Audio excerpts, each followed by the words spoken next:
শীতকালে সকাল সকাল হাঁসের মাংস আর গরম গরম পরোটা হলে আর কি লাগে বলুন? আর কিছু লাগবে? আমার তো আর কিছু লাগবে না, সাথে এক কাপ চা হলে যথেষ্ট।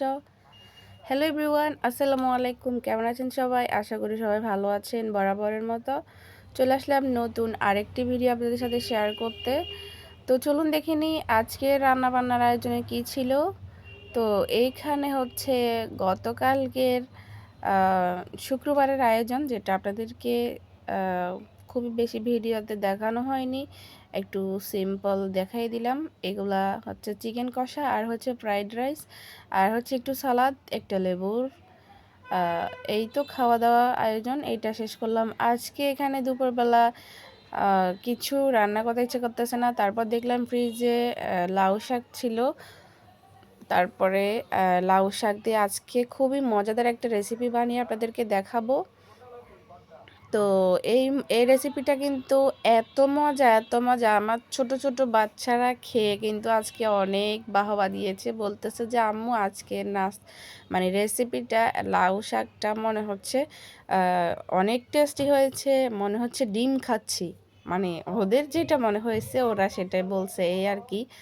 তো এই তো লাউ শাকগুলো আমি সুন্দর করে কেটে ধুয়ে রেখেছি একদম পানি ঝরিয়ে। আর এখানে একটা পাতিল বসিয়ে লাউ শাক দিয়ে দিলাম, তার মধ্যে দিয়ে দিলাম এখানে মসুরের ডাল ভিজিয়ে ধুয়ে রেখেছি। আর এখানে পেঁয়াজ আর কাঁচামরিচ আর হচ্ছে একটু হলুদ গুঁড়ো, তেল আর রসুন, তারপর পেঁয়াজ পাতা কুচি, এগুলো সব একসাথে দিয়ে দিয়েছি। এখন আমি লবণ দিয়ে দিয়েছি।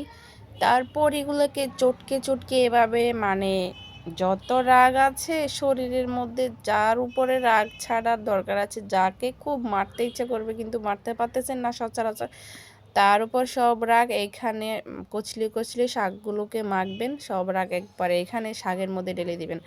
এত কচলি কচলি মাখতে হবে, মেখে এগুলোকে নরম সফট করে ফেলতে হবে। আর এখানে হাত ধুয়ে এই পানিগুলো দিয়ে দেবো, এই পানিগুলো কষানোর পানি। তো আর এগুলোতে একটু ম্যাগি মশলা দিয়ে দিলাম। এই রেসিপিটাতে ম্যাগি মশলা এত ফ্যাক্ট বিষয় না, আমার কাছে ছিল সামনে তাই দিয়ে দিলাম, না দিলেও সমস্যা নেই। ফ্লেভার অসাধারণ আসে। লাস্টে একটু আমি মানে কালারটার জন্য একটু গুঁড়ো মরিচ দিয়ে দিলাম।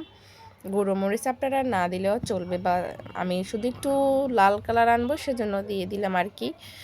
তো আর দিয়ে দিয়েছি টমেটো কুচি। টমেটো কুচিটা অপশনাল, এখানে শীতকালে টমেটো কুচি তো সবার ঘরে থাকে টমেটো, সেজন্য দিয়ে দিলাম আর কি। আর আনসিজনে টমেটো না থাকলেও সমস্যা নেই।